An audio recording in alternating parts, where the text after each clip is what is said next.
Hello मेरे प्यारे दोस्तों, आपका स्वागत है अपने और अपने चैनल ट्रिकी जीके में। दोस्तों आज हम आपके लिए लेकर आ गए हैं दोस्तों एक बहुत ही शानदार वीडियो, जिसमें हम बात करेंगे दोस्तों भारत पर विदेशी आक्रमणों के बारे में। सबसे पहले, क्योंकि अधिकतर क्वेश्चन आता है दोस्तों कि भारत पर सबसे पहले किस वंश के शासक ने और कहाँ के शासक ने सबसे पहले आक्रमण किया, तो आज ये डाउट आपका क्लियर हो जाएगा।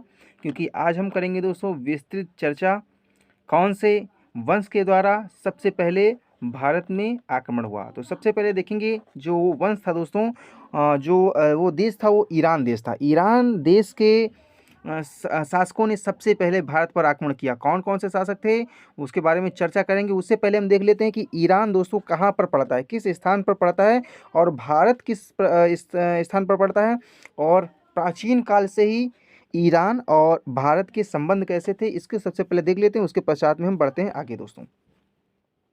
फिर देखते हैं कौन सा कंडीशन दोस्तों बनी जब जिसके कारण ईरान और भारत में दोस्तों युद्ध हुआ। तो ये दोस्तों देखेंगे मैप, और इसमें देखेंगे भारत, ये हमारा इंडिया है। ये देखेंगे दोस्तों, ये क्या है, ये हमारा भारत है, इंडिया है दोस्तों। यहाँ से लेकर के ये हमारा भारतवर्ष है ना, ये हमारा भारतवर्ष है, ठीक है, ये सब एरिया। और इसके पश्चात में दोस्तों ये पड़ता है, यहाँ से देखेंगे ये पाकिस्तान पड़ता है। पाकिस्तान के बाद में ये दोस्तों अफ़गानिस्तान पड़ता है, और अफ़गानिस्तान के बाद में ये दोस्तों पड़ता है ईरान, ठीक है, ये है ईरान। तो ईरान के शासकों ने सबसे पहले जो शासक था दोस्तों हकमनी साम्राज्य, यहाँ पर हकमनी साम्राज्य दोस्तों था। हकमनी साम्राज्य के सबसे पहला जो राजा था उसके बारे में चर्चा करेंगे। सबसे पहले आपने ये समझ लिया नहीं दोस्तों कि ये भारत है और ये है ईरान, और यहाँ से हुआ था युद्ध पहला, यानी विदेशी आक्रमण यहाँ पर हुआ था। और कैसे हुआ इसके बारे में दोस्तों हम चर्चा करेंगे अभी विस्तृत रूप से। तो ये आपको स्थिति समझ में आ गई भारत की और ईरान की, ठीक है। अब हम देखेंगे भारत और ईरान के संबंध कैसे थे। दोस्तों आपने भारत और ईरान की स्थिति समझी, और अब देखेंगे भारत और ईरान के बीच संबंध। तो दोस्तों भारत और ईरान के बीच संबंध प्राचीन काल में कैसे थे, तो यहाँ पर देखेंगे संबंधों के बारे में। तो ये देखेंगे दोस्तों भारत में जो सबसे प्राचीन वेद है दोस्तों वो ऋग्वेद है। सबसे प्राचीन वेद ऋग्वेद है। और अगर ईरान की बात करेंगे तो ईरान में सबसे प्राचीन जो दोस्तों वेद ही है जिसे बोलते हैं जिंद अवेस्ता, ठीक है, ये जिंद अवेस्ता। और ये अगर देखेंगे ऋग्वेद में तो बहुत सारी दोस्तों समानताएं मिली हैं, यानी आप कहिए कि लगभग सेम ही है, यानी ये दोनों जो ग्रंथ हैं वो लगभग सेम ही है। इससे दोस्तों पता चलता है कि जो भारत के प्राचीन काल में कुछ ना कुछ संबंध रहे होंगे ईरान से। तो वो दोस्तों संबंध कौन से थे, तो हम सबसे पहले समझ लेते हैं कि एक जो जो दोस्तों एक अभिलेख मिला हुआ है, कौन सा, बोगजगोई अभिलेख। यहाँ पर हमने लिख भी दिया है दोस्तों जिससे आपको याद रहे। तो 1400 ईसा पूर्व बोगजगोई अभिलेख में दोस्तों देवताओं का वर्णन किया गया है, देवताओं का वर्णन। अच्छा अब हम देखेंगे दोस्तों अगर 1400 ईसा पूर्व की अगर बात करेंगे तो इस समय कौन सा काल चल रहा था, तो वो दोस्तों चल रहा था ऋग्वैदिक काल। ऋग्वैदिक काल चल रहा था दोस्तों, क्योंकि वो काल चला था 1500 ईसा पूर्व से लेकर के दोस्तों 600 ईसा पूर्व तक, है ना। तो ये बात है दोस्तों 1400 ईसा पूर्व की। तो और अब ये बताइए दोस्तों, आप ही बताइए, जो आर्य आए थे, जो हमने पढ़ा है दोस्तों वैदिक काल में, आर्य आए थे कहाँ से आए थे दोस्तों, तो आर्य जो आए थे दोस्तों मध्य एशिया से आए थे, एशिया माइनर से आए थे। तो एशिया माइनर कहाँ पड़ता है दोस्तों, वो पड़ता है तुर्की में, तुर्की और सीरिया के बीच में दोस्तों। तो और मध्य एशिया भी दोस्तों पड़ता है, ये जो ईरान, इराक और तुर्की का ये क्षेत्र है, सब मध्य एशिया की श्रेणी में आता है दोस्तों। तो यहीं से आए थे आर्य। तो क्या आपको नहीं लग रहा है दोस्तों कि अगर आर्य वहाँ से आए थे तो इससे पहले वहाँ पर जो सभ्यता संस्कृत होगी, जब यहाँ पर आए तो उन्होंने ग्रामीण अपनी सभ्यता स्टार्ट की। और ऋग्वेद के अनुसार दोस्तों संस्कृत, क्योंकि उस समय भाषा क्या थी दोस्तों, संस्कृत मेन भाषा थी, उसी के अनुसार दोस्तों उन्होंने अपना कार्य प्रारंभ किया। तो क्या आप थोड़ा सा दोस्तों बताइए कि इससे पहले जहाँ पर वो होंगे वहाँ पर भी दोस्तों तो संस्कृत में ही सारी चीज़ें होंगी, सारी जो चीज़ें होंगी दोस्तों संस्कृत में ही होंगी, और वहाँ के जो देवी देवता होंगे वो भी सेम होंगे। तो इसीलिए माना जाता है ऐसा कि जो, और इसके अतिरिक्त एक हम फैक्ट देख लेते हैं दोस्तों, बता देते हैं कि लगभग आज से 3500 वर्ष पूर्व, यानी लगभग 1400 ईसा पूर्व और यानी 1400 ईसा पूर्व या फिर 1500 ईसा पूर्व के बीच में एक स्थान था दोस्तों, जिसका नाम था,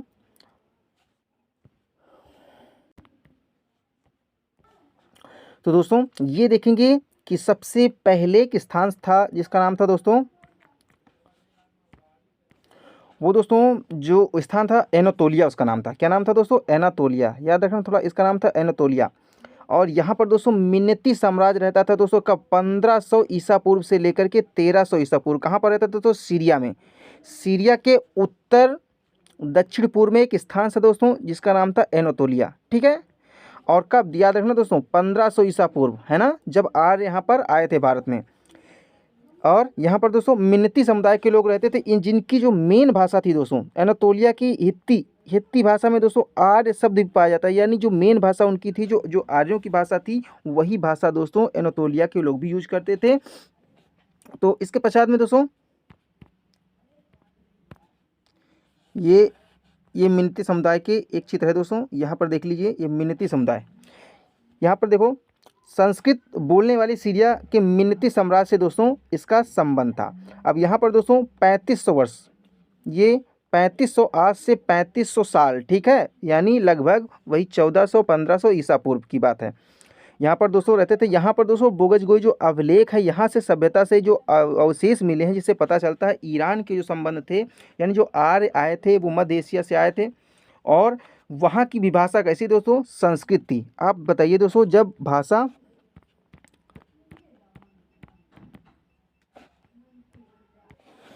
दोस्तों आपने देखा किस प्रकार से, अगर हम तुलना करेंगे भारत की और ईरान की, तो प्रारंभिक जो जो स्टार्टिंग में जो दोस्तों संबंध थे बहुत ही अच्छे थे, क्योंकि जिस प्रकार की भाषा यहाँ पर मिली है, वही भाषा दोस्तों ईरान में भी पहले चलती थी। तो ऐसा अनुमान लगाया जा रहा है दोस्तों।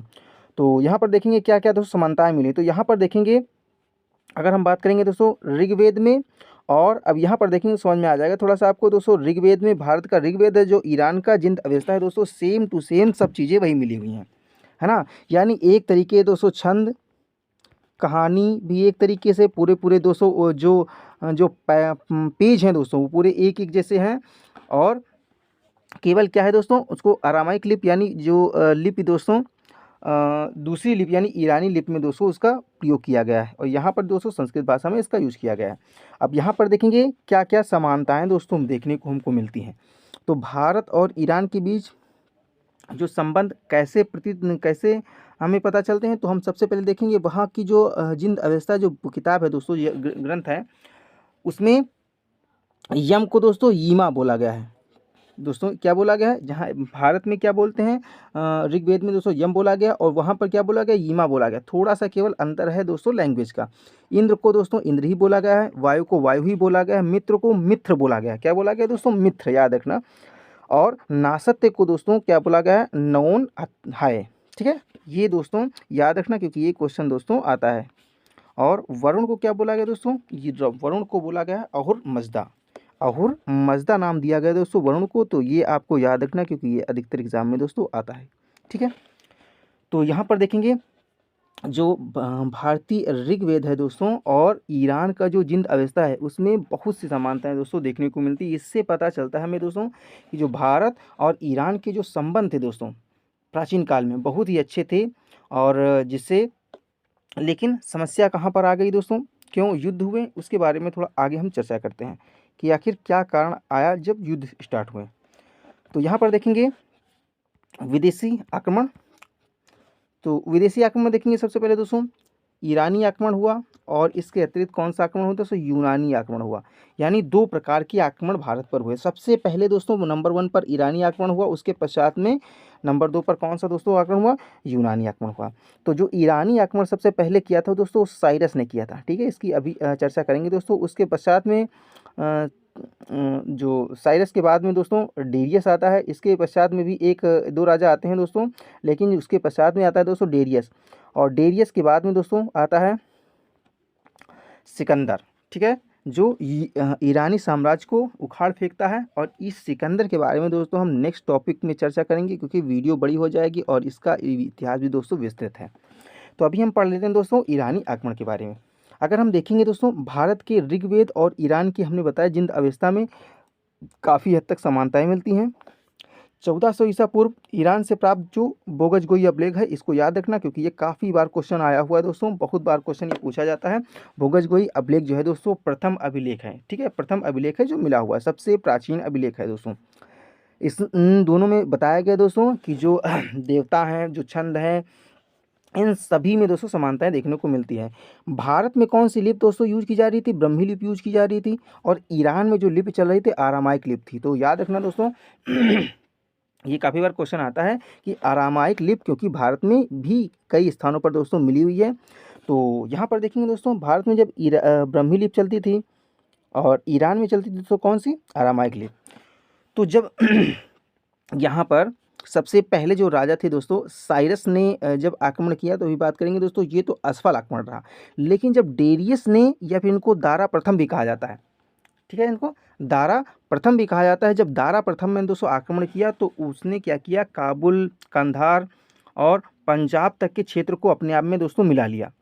इस क्षेत्र को जब अपने आप में मिला लिया तो वहाँ पर उसने अपनी शैली का यूज किया, यानी कहने का आरामाइक शैली का प्रयोग करना चाहा। लेकिन वहाँ के लोग क्योंकि ब्रह्मी लिपि में बोलते थे, देवनागरी लिपि का यूज करते थे, तो वहाँ के लोग इस ईरानी भाषा से अनभिज्ञ थे। तो क्या किया गया? तो डेरियस ने क्या किया दोस्तों? अपने कामों को करवाने के लिए, अपनी शासन सत्ता चलाने के लिए यहाँ पर एक मिश्रित लैंग्वेज का प्रयोग किया। आरामाइक और जो ब्रह्मी लिपि दोनों को दोस्तों यूज करके यहाँ पर इस क्षेत्र में दोस्तों, यानी भारत के कौन से स्थान पर दोस्तों? भारत के पश्चिमी स्थान पर, याद रखना, पश्चिमी यानी उत्तर पश्चिमी स्थान पर। ये दोस्तों भारत है और इधर पाकिस्तान। तो जो उत्तरी पश्चिमी जो एरिया है दोस्तों यहाँ पर, यानी ये काबुल, कंधार, ये सब ये इस स्थान पर दोस्तों। और यहाँ पर जो भाषा का प्रयोग किया गया दोस्तों, वो भाषा थी दोस्तों अरामाइक और ब्रह्मी लिपि का संकीर्ण, जो मतलब मिला जुला बिलिंगुअल जो मेथड थी, वो जो कहलाई दोस्तों, वो कहलाई खगोष्ठी लिपि। कौन सी लिपि कहलाई दोस्तों? खगोष्ठी लिपि।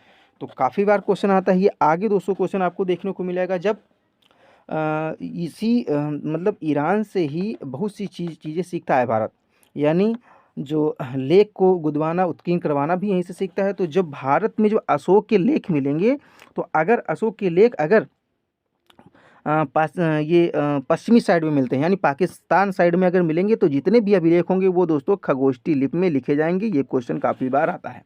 और जो दक्षिण भारत में मिलेंगे वो सभी ब्रह्मी लिपि में होंगे, ठीक है। तो आपको याद रखना है ये चीज़, ठीक है दोस्तों, कि अगर पश्चिमी हिस्से में पूछा जाएगा, ठीक है, तो वहाँ पर जो लिपि यूज की गई है, यानी अशोक के शिलालेखों में भी जो यूज की गई है, ये अधिकतर दोस्तों देखने को मिलेगा, क्योंकि ये आगे तक जो यहाँ पर लिपि चली दोस्तों वो खगोष्ठी लिपि ही चली, ठीक है, जो कि ईरान और यानी अरामाइक और ब्रह्मी लिपि का संगम था, ठीक है।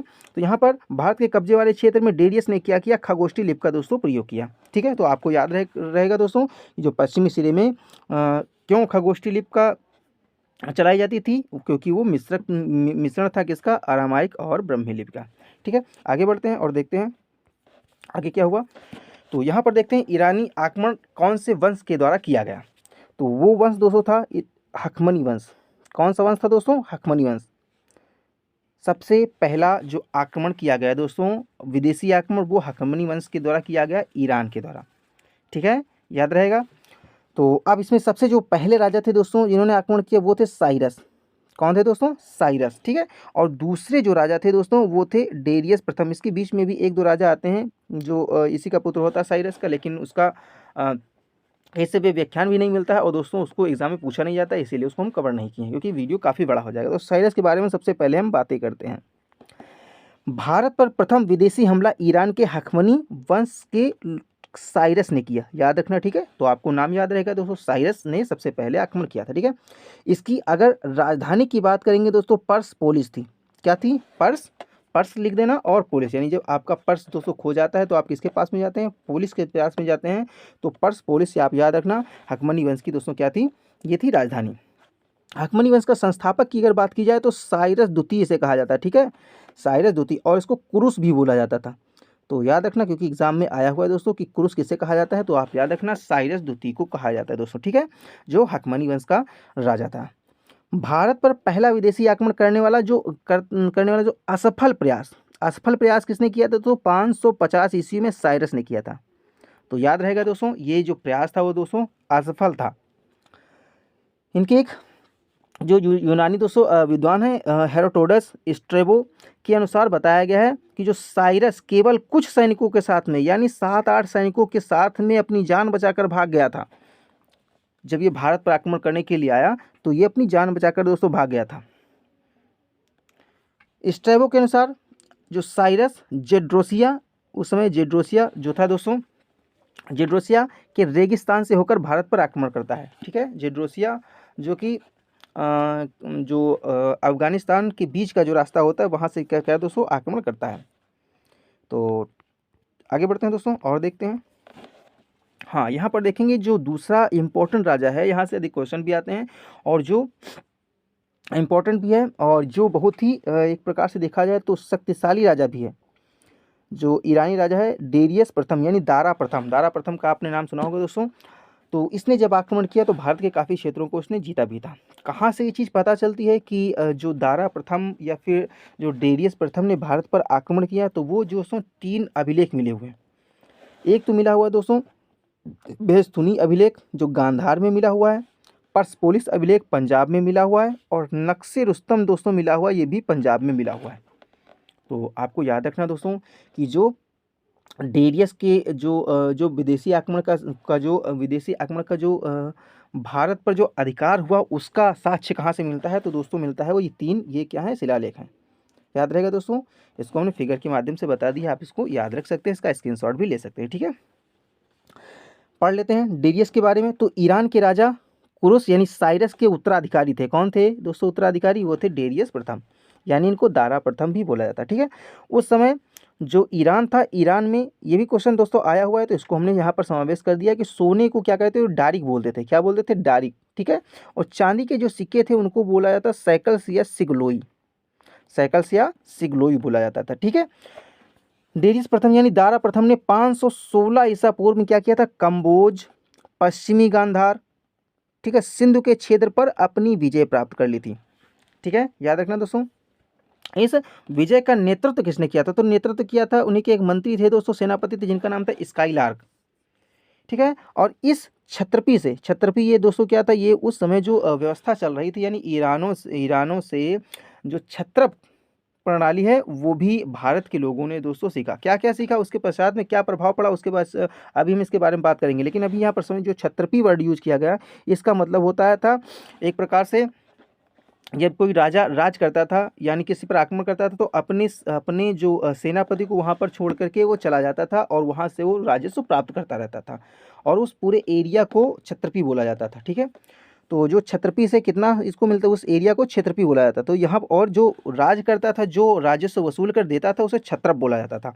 तो इस पूरी एरिया से दोस्तों 360 टैलेंट सोना, ठीक है, ये एक मापक इकाई थी दोस्तों, टैलेंट सोना दोस्तों राजस्व के रूप में यहाँ से प्राप्त होता। सबसे अधिक जो कर प्राप्त होता था दोस्तों भारत से ही प्राप्त होता था, क्योंकि यहाँ की जो स्थिति थी दोस्तों वो बहुत ही अच्छी थी। भाई ईरान इराक में चले जाएंगे तो वहाँ पर कोई खेती नहीं होती थी, किसी प्रकार का कोई अन्य नहीं उत्पादन होता था, और उस समय वहाँ की स्थिति बहुत ही दयनीय थी, क्योंकि डीजल पेट्रोल अब आने लगा है, वहाँ से प्राप्त होने लगा मशीनों के माध्यम से। पहले इसकी जानकारी दोस्तों नहीं थी, केवल रेगिस्तान ही रेगिस्तान था वहाँ पर। तो वहाँ के लोग अपनी जीविका चलाने के लिए इस प्रकार के काम करते थे। जब भारत पर उन्होंने आक्रमण किया तो भारत से अत्यधिक उनको दोस्तों कर मिलने लगा, जिसके कारण इसके बाद में भी इसकी जानकारी दोस्तों यूनान को हुई, यूनानियों को हुई, और वो भी भारत पर उन्होंने भी आक्रमण किया, सिकंदर ने आक्रमण किया और भारत की से बहुत सा धन जो लूट कर लेकर गए। तो सिकंदर के बारे में दोस्तों बात करेंगे नेक्स्ट टॉपिक में। अभी हम बात करें डेरियस प्रथम, दारा प्रथम के बारे में। तो सबसे ज़्यादा जो राजस्व प्राप्त होता था दोस्तों वो प्राप्त होता था कहाँ से? भारत से। दारा प्रथम के 3 जो अभिलेख प्राप्त हुए इनको हम पहले ही बता दिए दोस्तों, बेहस्तून अभिलेख, पर्सपोलिस अभिलेख और नक्शे रुस्तम। यहाँ से सिद्ध होता है कि उसने सर्वप्रथम सिंध के जो सिंध नदी थी उसके तटवर्ती भागों पर अपना अधिकार जमा लिया था, और जो पारसी जो साम्राज्य था, यानी उस समय जो पारस यानी जो ईरान का साम्राज्य था दोस्तों 20वां प्रांत बनाया था।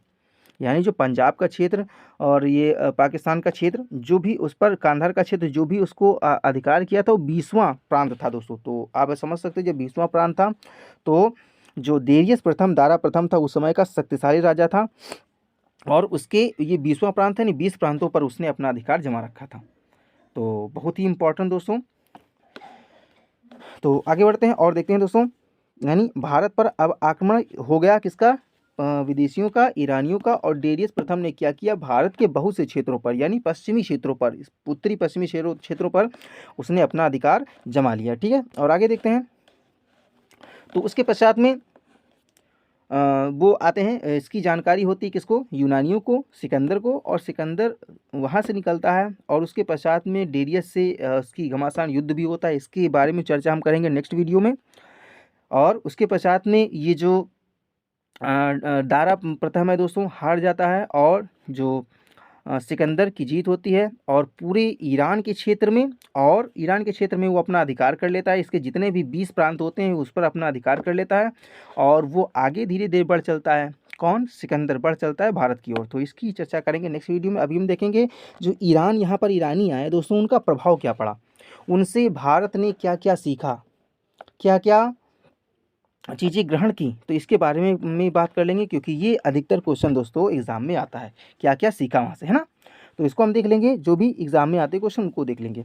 तो ईरानी आक्रमण के प्रभाव भारत पर क्या पड़े, इसके पश्चात में देखेंगे। डेरियस जो प्रथम था, डेरियस जो प्रथम, ठीक है, का जो उत्तराधिकारी पुत्र था वो क्या था तुम दोस्तों, जेरिसिस। तो डेरियस जो प्रथम था दोस्तों, उसका डेरियस समझ रहे हैं ना, डेरियस कौन था, दारा प्रथम। दारा प्रथम का एक उत्तराधिकारी पुत्र भी हुआ जिसका नाम था जेरियस। और जेरियस ने ही दोस्तों युद्ध किया था किससे, सिकंदर से, और वो हार गया था। हालांकि उसने बहुत से भारतीय सैनिकों को, यूनानियों के खिलाफ दोस्तों बहुत से भारतीय सैनिकों को दोस्तों भर्ती किया था। यहाँ से सैनिकों को लेकर जाते थे, और बहुत से सैनिकों को यहाँ से लेकर गए कि अब हम क्या करेंगे, यूनान पर विजय करेंगे, यानी यूनानियों को हराएंगे। और इसका होता है दोस्तों उल्टा, ये स्वयं हार जाते हैं, और इसमें जेरसिस की हत्या भी हो जाती है, और पूरे ईरानी साम्राज्य का पतन हो जाता है। और एक नया दोस्तों सिकंदर का एक नया उदय होता है, और वो चल देता है विश्व विजय की ओर। सिकंदर महान ने क्या किया, हाकमनी साम्राज्य के अंतिम वंशज को परास्त कर दिया। परास्त करने के पश्चात में पूरे ईरान पर उसने क्या कर लिया, उसके जो 20 प्रांत थे उस पर अपना अधिकार जमा लिया। ठीक है, इसके पश्चात में क्या भारत को क्या मिला, तो समुद्री मार्ग की खोज हो गई। समुद्री मार्ग की खोज हो गई, इससे विदेशी व्यापार को प्रोत्साहन मिला। अच्छा देखो अब क्या होता है दोस्तों, क्या होता है जब, क्योंकि उस समय भी काफ़ी व्यापार होता था भारत का, तो जो ईरान पर जब कब्जा हो गया दोस्तों, ईरानी जब रास्ता बंद हो गया, तो लोगों ने नई नई खोजें करना प्रारंभ कर दिया। ठीक है, और तो जो समुद्री मार्ग था वो सबसे उचित था, तो इसीलिए लोगों ने समुद्री मार्ग की खोज की और वहाँ से व्यापार अपना प्रारंभ कर दिया, है ना। इसके अतिरिक्त दोस्तों ईरान से क्या सीखा, अरामाइक लिपि थी दोस्तों, इस को धीरे धीरे सीखा, और यही लिपि आगे चलकर धीरे धीरे देखो बिलिंगुअल मेथड में कन्वर्ट होकर के दोस्तों ब्राह्मी लिपि और अरामाइक लिपि दोनों कॉम्बिनेशन मिलकर दोस्तों एक नई लिपि बनी, जिसका नाम था दोस्तों खगोष्ठी लिपि, है ना। जैसे सिंपल अब भाषा में समझ सकते हैं, यदि अगर कोई चाइनीज़ व्यक्ति अगर हिंदी बोलता है दोस्तों, तो चाहे जितना वो हिंदी बोले वो सही से नहीं बोल पाएगा, उसने कहीं ना कहीं दोस्तों चाइनीज़ लैंग्वेज उसमें मिक्स होगी, तो वो दोस्तों मिक्स लैंग्वेज कहलाएगी। तो यही है कि ब्राह्मी लिपि और अरामाइक लिपि का जब प्रयोग किया गया तो एक नई लिपि आई जिसका नाम था खगोष्ठी लिपि। और ये काफ़ी बार हम आपको बता चुके हैं कि जो अशोक के शिलालेख अगर पश्चिम साइड में मिलेंगे तो वो सभी खगोष्ठी लिपि में ही मिलेंगे। ठीक है, भारत ने जो अभिलेख को उत्कीर्ण करना, भाई इससे पहले कोई नहीं जानता था, सबसे पहले अब जितने भी राजा हुए इसके पश्चात में, चाहे अशोक हों या इसके अतिरिक्त जितने भी राजा हुए, वो क्या करते थे दोस्तों, अभिलेखों को उत्कीर्ण करवाने का, वो आज भी चलता है वही चीज़ दोस्तों।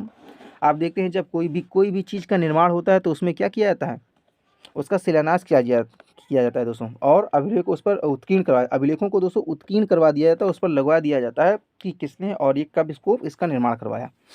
तो अभिलेखों को उत्कीर्ण करने का दोस्तों जो चलन है वो भी ईरानियों से सीखा। ठीक है, ईरानियों से दोस्तों छत्रप प्रणाली को भी सीखा, जिसमें शक कुषाण वंश ने अपनाया। छत्रप हमने बता दिया कि जो एक विस्तृत क्षेत्र होता था वहाँ पर अपने किसी मंत्री को नियुक्त कर देते थे, आक्रमण किए, आक्रमण करने के पश्चात में वहाँ से धन लूट करके चले गए, और उसके पश्चात में भी क्या करते थे, एक व्यक्ति को वहाँ पर अपने व्यक्ति को रख देते थे जो राजस्व प्राप्त करता था और वो जाकर के राजा को देता था। जब वो राजस्व नहीं देता तो ऐसी स्थिति में फिर से आक्रमण होता था और फिर वही युद्ध की स्थिति बनती थी। तो ये थी दोस्तों क्षत्रप प्रणाली, ठीक है। अशोककालीन जो स्मारक थे दोस्तों, यानी इसके पश्चात में जो स्मारक थे उसमें देखेंगे तो घंटा आकार के दोस्तों जो गुब्बद बनाए गए हैं। तो ये जो घंटा आकार के दोस्तों गुब्बद बनाए गए हैं वो भी सभी ईरानी प्रभाव के कारण, यानी ईरानी प्रभाव उसमें देखने को मिलता है, यानी ईरान से वो सीखा गया है ना। तो देख रहे हैं दोस्तों कितनी चीज़ें ईरान से प्राप्त हुई भारत को, काफ़ी चीज़ों के बारे में उनको ज्ञान हुआ ईरानियों से, ठीक है। मौर्य काल में देखो एक चीज़ देखते हैं, सिर मुड़वाने की प्रथा, यानी दंड दिया जाता था। दंड देने के पश्चात में क्या किया जाता था, यानी बाल जो सिर के बाल होते हैं उसको मुड़वा दिया जाता था, है ना। इस प्रथा का भी चरण किसने किया दोस्तों, ये जो सीखी गई इस प्रथा वो दोस्तों ईरानियों के द्वारा सीखी गई, ठीक है। इसके अतिरिक्त पहले जो अंगरक्षक नियुक्त किए जाते थे वो केवल पुरुष ही नियुक्त किए जाते थे, लेकिन ईरानियों के द्वारा देखा गया कि वो क्या करते थे, जो स्त्रियों को भी अंगरक्षक नियुक्त करते थे। तो इसीलिए भारत में भी ये प्रथा आई और स्त्रियों को अंगरक्षक के रूप में दोस्तों नियुक्त किया जाने लगा।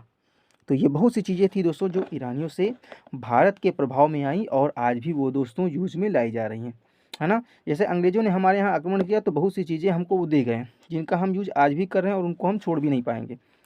तो यही चीज़ें थी दोस्तों, ईरानियों के आक्रमण का प्रभाव भारत पर अत्यधिक प्रभाव पड़ा और उससे उन्होंने काफ़ी कुछ सीखा भी।